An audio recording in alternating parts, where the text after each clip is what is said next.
Bonsoir. Au sommaire de cette édition, une rencontre de haut niveau pour renforcer la coopération entre la Guinée et l'Algérie. La commission mixte des deux pays travaille actuellement sur des documents juridiques. Les discussions se poursuivent. Un nouveau plan d'aide au développement 2018-2022, il prévoit 500 millions de dollars pour accélérer la mise en route de certains projets. Le document a été signé hier jeudi. Et puis ce porte-à-porte inédit pour lutter contre le viol des mineurs. Les femmes dénoncent le phénomène et demandent à la justice de sévir contre les bourreaux et de protéger les victimes. Voilà pour les titres. Madame, Monsieur, bonsoir. Bienvenue dans cette édition d'information tenue à Conakry de la première session ordinaire des responsables communaux de Guinée. Une rencontre pour faire le bilan des activités réalisées en 2017. Elle se tient à 2 mois des prochaines élections communales. Robert Sidi Tolno. Il s'agit de la première session ordinaire du Conseil national des communes de Guinée qui se tient à Conakry. La rencontre qui mobilise les maires des différentes communes du pays est ponctuée par des débats autour des thèmes relatifs à la localisation des objectifs du développement durable, aux bonnes pratiques en matière de finances locales, sans occulter des activités du programme d'appui sectoriel à la décentralisation et à la déconcentration. Les communes aujourd'hui cherchent le bien-être des populations. Donc il faut faire un plaidoyer auprès de l'État, auprès des partenaires au développement, auprès des communes amies, pour qu'on puisse avoir un développement local harmonieux et équilibré. Ça va se traduire d'abord par le renforcement de cette organisation pour qu'elle soit plus efficace, plus proactive, et deuxièmement par la formation, le transfert de savoir, la formation des futurs élus locaux, puisque dans 2 mois, il y aura de nouvelles personnes qui seront là, des femmes, j'espère beaucoup plus de femmes et des hommes. Les travaux de cette première session mettront l'accent sur l'adoption du rapport d'exécution du projet d'appui à l'ANCG exercice 2017.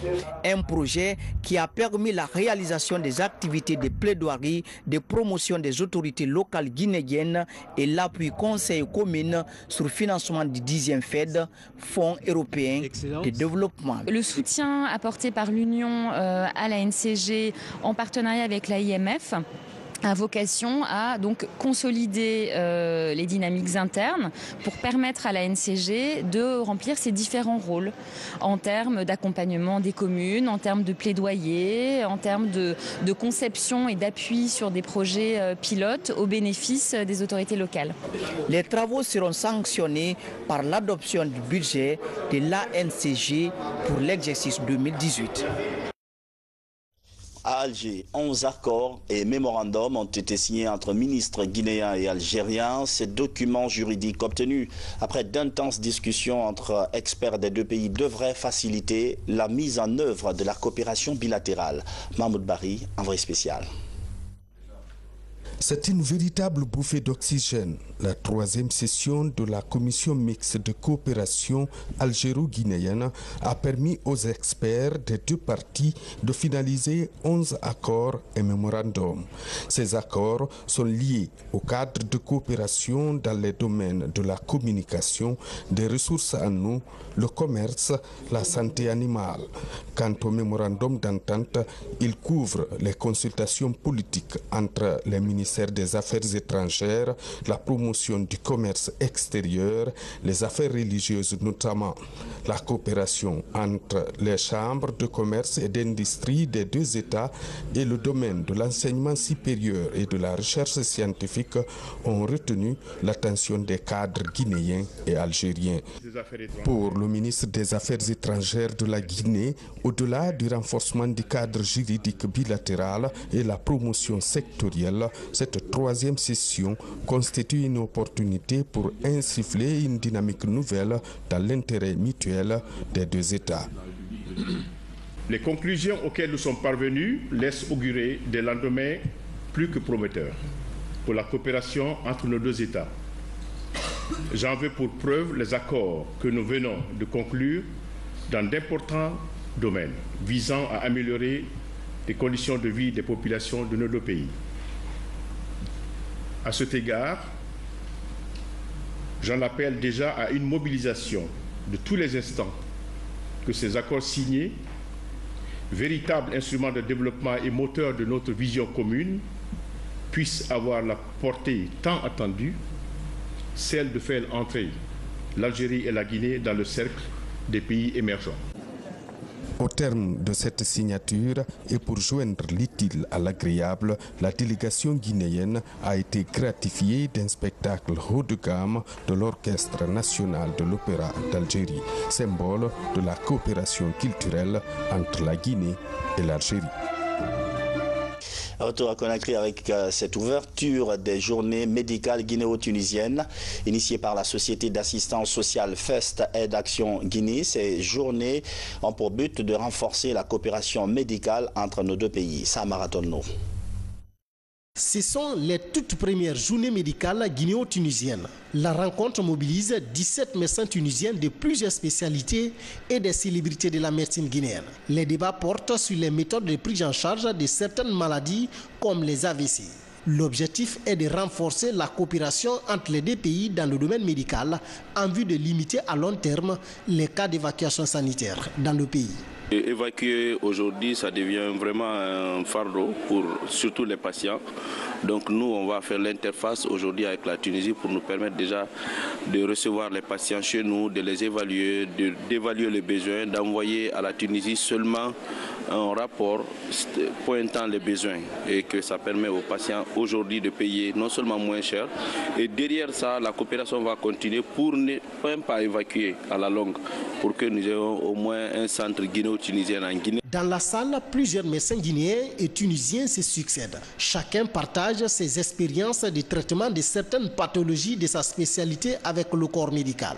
L'exercice offre une diversité de points de vue et recueille les meilleures pratiques. Nous souhaitons que la collaboration aille plus loin en faisant des échanges, en envoyant des équipes, en recevant des équipes de médicaux, paramédicaux, pour essayer de voir comment on travaille chez nous. Nous, on essaye de voir comment vous travaillez en Guinée pour qu'on essaye de développer ce genre de collaboration.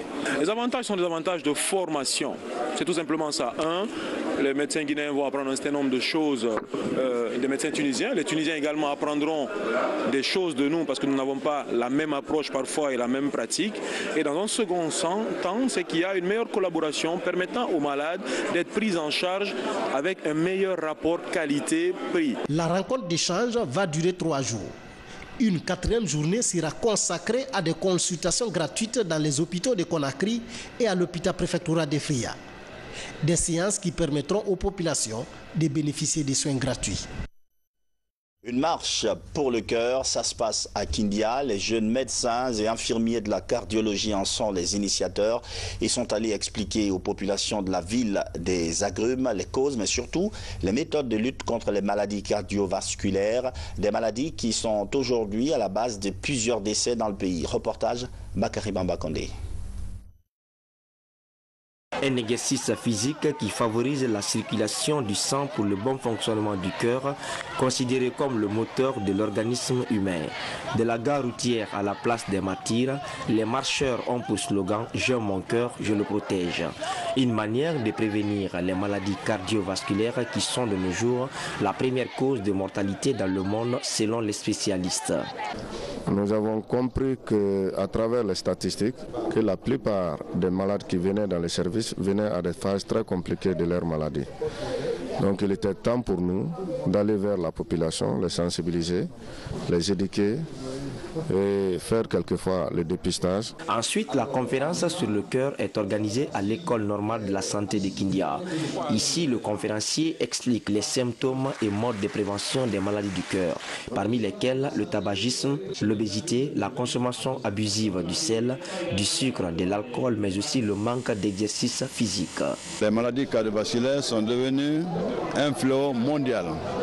C'est-à-dire qu'elles attaquent dans toutes les régions du monde, attaquent les hommes et les femmes, attaquent les hommes de la ville comme les hommes de la brousse et attaquent aussi à tout âge. J'ai compris qu'il faut, pour être en bonne santé, comme on le dit que c'est en temps de paix qu'on prépare la guerre, C'est quand on est en bonne santé aussi qu'il faut aller à l'hôpital.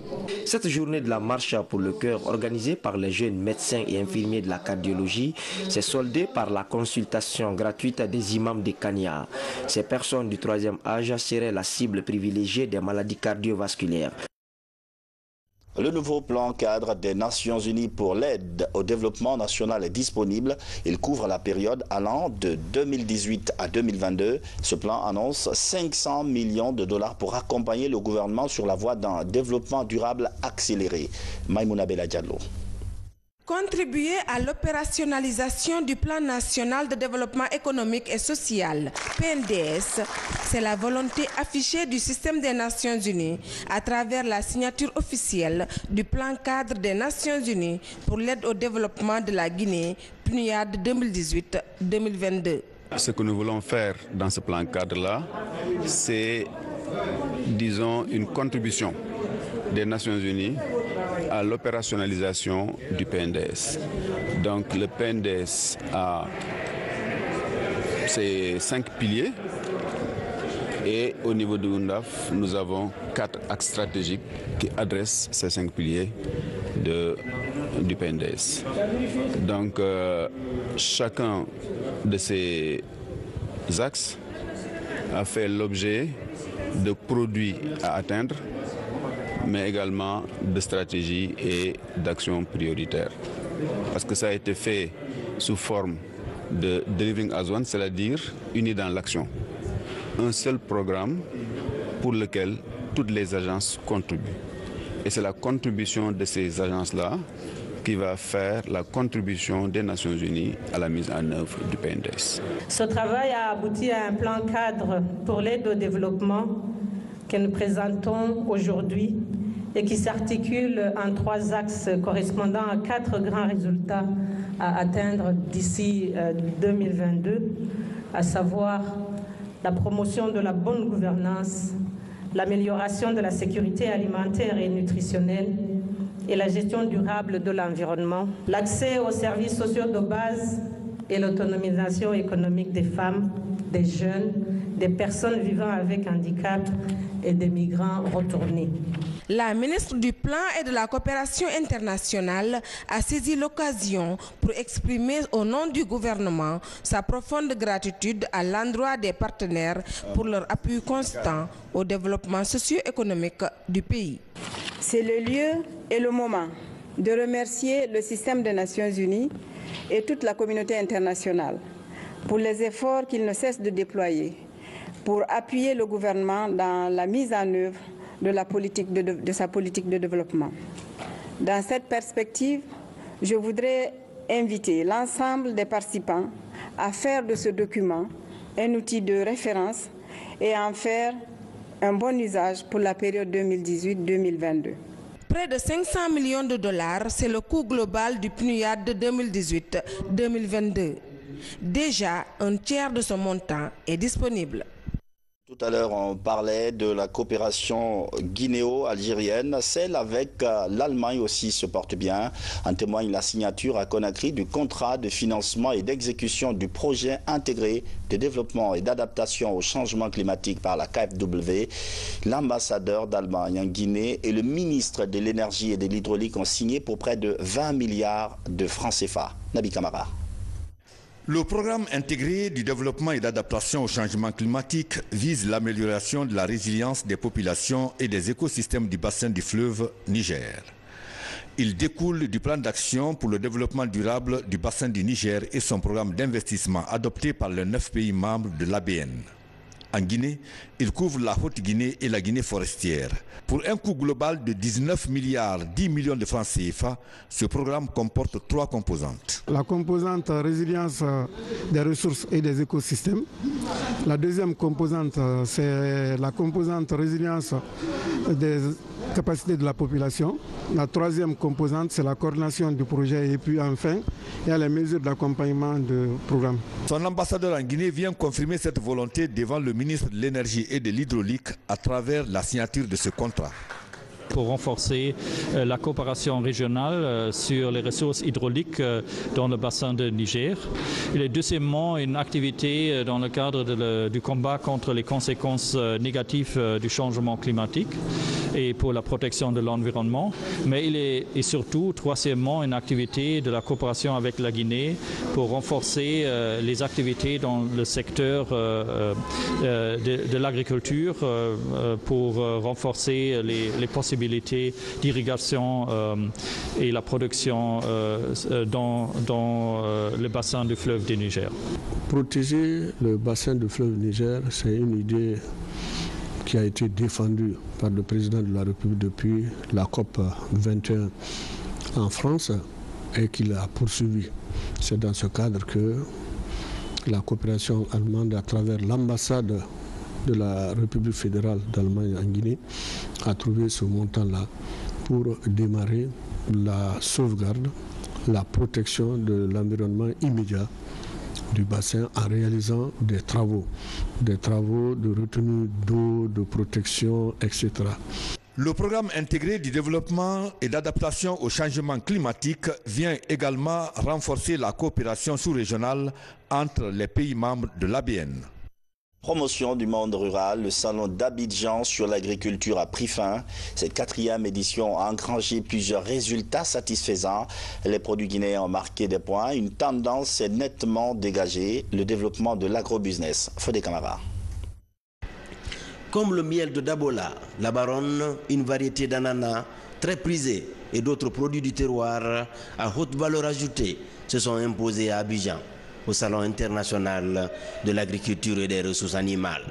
Des coopératives agricoles qui ont besoin de visibilité au niveau national et international pour continuer à mieux vendre leur savoir-faire au-delà des frontières.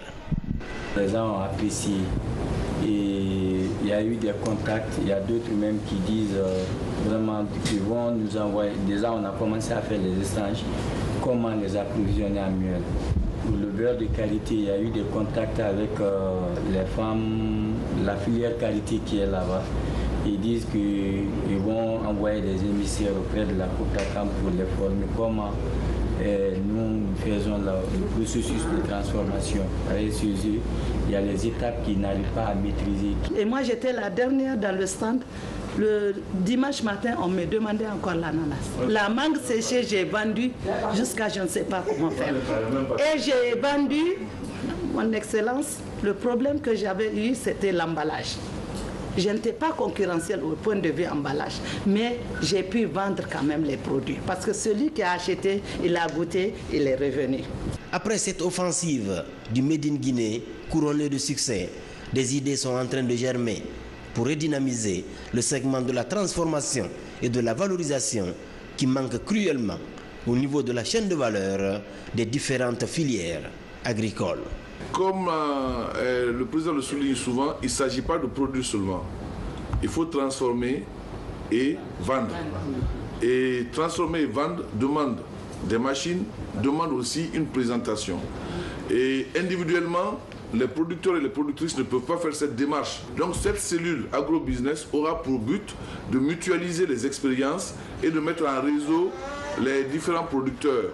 Lors du Salon international de l'agriculture et des ressources animales d'Abidjan, les acteurs du développement rural ont prouvé qu'un monde rural très attractif et plus rémunérateur est susceptible de faciliter l'insertion socio-professionnelle des jeunes pour freiner à grande échelle l'immigration clandestine. Les opérateurs économiques guinéens invités à faire agréer leurs produits commerciaux au schéma de libre-échange. L'opération faciliterait la circulation et l'écoulement des produits dans l'espace CEDEAO. Les missions du ministère de la coopération internationale ont récemment visité Mamou et Labé dans le cadre d'une campagne de sensibilisation. Carlos Ousmane Diallo. Pour promouvoir l'intégration entre les 15 États de la CEDEAO, un schéma de libéralisation des échanges a été adopté quelques années après la création de l'organisation en 1975. Un outil fédérateur qui fait de l'espace CEDEAO un marché commun, donnant ainsi la possibilité aux opérateurs économiques originaires de l'espace de pouvoir faire circuler librement leurs produits après les avoir fait agréer auprès des services compétents du ministère en charge de la coopération internationale. Mais en Guinée, ce Cet outil est peu connu. À la rencontre d'industriels et hommes d'affaires à Mamou, les responsables chargés de sa promotion invitent les hommes d'affaires à tirer pleinement profit de son existence pour éviter de payer des droits de douane aux postes frontaliers et accroître leur chiffre d'affaires. L'appel que j'ai à lancer, c'est envers les forces de défense et de sécurité au niveau des frontières pour vraiment faciliter la tâche à nos opérateurs économiques. Seulement une vingtaine de produits originaires de la Guinée sont agréés au schéma de libéralisation des échanges de la CEDEAO contre plus de 400 dans d'autres pays de la sous-région. Un énorme écart dû en partie à la méconnaissance de ce protocole d'accord qu'il faut corriger pour soutenir la croissance économique. À la baie, autre ville de négoce où les opérateurs économiques sont sensibilisés à l'importance du schéma, une prise de conscience est née. Nous sommes suffisamment outillés maintenant pour pouvoir affronter les différentes discussions au niveau des frontières, pour pouvoir réaliser notre opération économique. Un commerçant qui veut aller à Dakar vendre des produits, s'il ne connaît pas ses droits et ses devoirs, il risque d'avoir des problèmes à la frontière. Et sa marchandise risque de pourrir là-bas. C'est une perte pour le pays, mais également pour le commerçant. Engagée dans un processus d'intégration socio-économique, l'organisation sous-régionale veut passer de la CEDEAO des États à la CEDEAO des peuples. À la base, les responsables locaux ont un rôle à jouer. Quand on parle d'intégration, c'est évidemment on va vers l'unicité dans les activités économiques et pour former une communauté économique, un ensemble économique commun et respectable. Et alors pour cela, chacun va avec la maîtrise qu'il a des textes. Alors c'est pour ça que je remercie le département pour avoir créé ce cadre. L'objectif de la CEDEAO est d'aboutir en 2020 à une sous-région développée et intégrée où l'ensemble des 15 économies nationales auront fusionné en un marché unique avec une monnaie commune. La promotion des instruments comme le schéma de libéralisation des échanges et le tarif extérieur commun intervient dans ce sens. La politique nationale JAR est disponible. Le document vient d'être remis au gouvernement. Toutes les couches sociales du pays sont prévues dans ce document et comporte des projets que soutient le programme des Nations Unies pour le développement. Adi Kamara, Mohamed Sehar Souma. La nouvelle politique du genre est enfin actualisée. La révision tient compte des dernières variations sur le plan national et international, surtout les agendas 2030 et 63 du développement durable. Désormais, le document s'intéresse à toutes les couches sociales du pays en favorisant l'égalité face aux opportunités.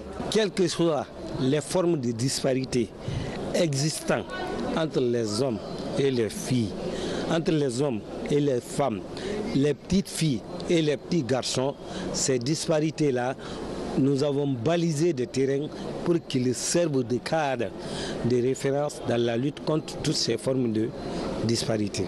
Pendant ce temps, le gouvernement reçoit officiellement la politique nationale du genre dans sa deuxième version. Le document ainsi élaboré est assorti d'un plan d'action, alors que sa vulgarisation fait l'objet de réflexions. Le programme des Nations Unies pour le développement assiste le gouvernement guinéen dans l'atteinte de cet objectif. La suite, comme c'est dit, c'est la vulgarisation. Il y a un plan d'action déjà en place et je pense que sans tarder, dès les premiers jours de 2018, nous allons commencer à procéder à la vulgarisation grâce à l'accompagnement des partenaires, notamment le PNUD. Il est attendu que dans la mise en œuvre, la question genre soit la question centrale. À tous les niveaux, on rencontre l'accompagnement. Quand on dit genre, ce n'est pas seulement les femmes, c'est le genre dans son ensemble, les personnes démunies, les handicapés, tout ce qui a une certaine caractéristique sociale doivent se retrouver dans le développement du pays. La nouvelle politique nationale du genre remplace celle de 2010. Elle est perçue comme une source d'inspiration dans l'élaboration d'éventuels projets et programmes relatifs à la question du genre à travers le pays. Dans l'actualité encore, la deuxième journée de mobilisation sociale contre le viol des petites filles. 22 quartiers de la commune de Dixine ont reçu des femmes déployées à cet effet, du porte-à-porte pour expliquer les conséquences du viol des mineurs. Safia Toukondé. Cette seconde journée de sensibilisation sociale contre le viol de filles mineures a débuté par une scénette. C'est par des gestes simples et bien compréhensifs qu'on montre aux jeunes filles comment éviter des situations indésirables. Cette situation est plus constatée chez les petites vendeuses ambulantes. Pour plus de vigilance, les 22 quartiers de la commune de Dixine ont été visités par ces femmes, plus qu'engagées à stopper ces violeurs. Hier, à Kaloum, nous avons recueilli 2 cas de viol. Il fallait le dire haut et fort. Et je pense qu'à travers cette mobilisation, nous allons réussir à alerter l'opinion nationale, les autorités religieuses, administratives, politiques, à tous les niveaux. Les rues, les bureaux et même les marchés ne sont pas restés en marge de cette action sociale. Ici, au marché de Bellevue, ces femmes vendeuses écoutent avec attention les consignes données en vue d'une meilleure prévention du fléau. Cette affaire doit surtout inquiéter les parents, aussi interpeller les jeunes filles qui s'habillent très mal. Toute la société devrait se saisir de ce problème pour trouver une solution définitive. Pour le moment, il n'y a pas eu de problème. Elles n'ont pas vécu cela, donc nous souhaitons que Dieu continue à les protéger avec leurs enfants. À l'issue de cette semaine de mobilisation et de sensibilisation, un document de plaidoyer sera déposé au président de l'Assemblée nationale et au ministre de la Justice, garde des Sceaux. Je rappelle que 200 femmes ont été formées à cet exercice et elles feront le tour de tous les quartiers de la capitale et ce pendant 8 jours. La section RTG de la COSATREG a un nouveau bureau. À sa tête, le jeune Manga Fodé Touré. Il est réélu pour un second mandat de 3 ans par les travailleurs de la RTG. Alga Simoba, Mohamed Mpati Kamara. Ce sont les nouveaux élus du bureau de la section RTG de la Confédération syndicale autonome des travailleurs et retraités de Guinée. À sa tête, Manga Fodé Touré, réélu pour un second mandat de 3 ans. Il s'engage à se conformer aux règles statutaires de l'organisation et à les faire respecter par les membres. Désormais, les travailleurs de la RTG vont se retrouver dans leur plein droit. Toutes les questions vont être examinées par rapport à l'environnement de travail, par rapport au processus administratif, pour que chacun, en ce qui les concerne, puisse exercer de la meilleure manière. C'est le 2e congrès de la section RTG de la COSATREG. Avec un bureau de 21 membres pour 19 postes, presque tous les membres ont été reconduits, excepté le secrétaire général adjoint. Depuis la création de la structure, son combat est de défendre l'intérêt des travailleurs. À l'issue de ce congrès, les camarades des sections syndicales CNTG et COSATREG ont exprimé le vœu de mettre en place un collège syndical de la RTG. Une structure qui va être la synthèse des 2 bureaux. Le commerce en ligne, c'est bien possible et d'ailleurs ça existe. La société QNET propose des innovations, mais récemment certaines spéculations ont attiré l'attention de la police judiciaire. Le groupe s'en est expliqué et le malentendu semble dissipé. Mamadi Terna Kamisoko. Ces derniers temps, plusieurs spéculations se font à l'encontre des activités commerciales de la Société internationale de vente en ligne QNET. Certains n'hésitent même pas à parler de nouvelles formes d'arnaque ou d'escroquerie. Pour rétablir les faits et surtout expliquer la devise de QNET en matière de vente, les promoteurs de la société échangent avec les officiers de police judiciaire. Ces unités de police et de gendarmerie ont géré quelques cas supposés d'escroquerie dans les quartiers de la capitale. L'idée est de mettre tout le monde au même niveau d'information. Il faudrait, quand un client vient acheter un produit, qu'il fasse ce qu'on appelle une attestation de reconnaissance. Là, c'est là pour les aider et les dire que si toutefois tu achètes le produit, on ne va plus te retourner l'argent versé. Là, si c'est clair dans la tête des clients, il sait bien qu'il ne va plus réclamer son argent versé. Nous, les officiers de police judiciaire, en totalité, pensaient que c'était une société fantôme qui existait. Et à l'issue de la rencontre de ce matin, nous nous sommes rendus compte que cette société, elle est bel et bien officielle en République de Guinée. Et au retour, nous allons aussi désormais tendre la main à ces sociétés par rapport à leur représentation et pour mieux collaborer sur le terrain. Cette table ronde a été un espace de discussion sans tabou. Il ressort des exposés que QNET n'est pas une société de placement où on peut se faire vite des profits. Ces échanges francs et directs ont permis aux deux parties de s'entendre désormais sur une future collaboration afin que la société conduise bien et dans le respect de ses principes les opérations de vente en ligne. Nous avons voulu véritablement examiner ensemble avec les forces de l'ordre de la Guinée les quelques cas qui sont passés dans un passé récent, dans un passé un peu plus lointain, et puis analyser ensemble véritablement pour faire ressortir les perspectives de solutions durables dans la dynamique de nos activités ici à QNET. Et en général, vous savez que c'est conduit par les représentants indépendants et tout ça, voir comment on peut véritablement asseoir une harmonie, une symbiose pour que tout le monde puisse y gagner véritablement. Aujourd'hui, 15 000 jeunes appelés représentants indépendants travaillent avec la société QNET en Guinée. Ces représentants indépendants ont pour rôle de faire découvrir aux clients les produits et services de la société. Cette table ronde a ainsi mis l'accent sur la formation de ces délégués afin d'éviter toute pratique commerciale contraire à l'éthique de QNET. Et c'est la fin de cette édition d'information. Merci de votre fidélité à la télévision nationale. Bonsoir.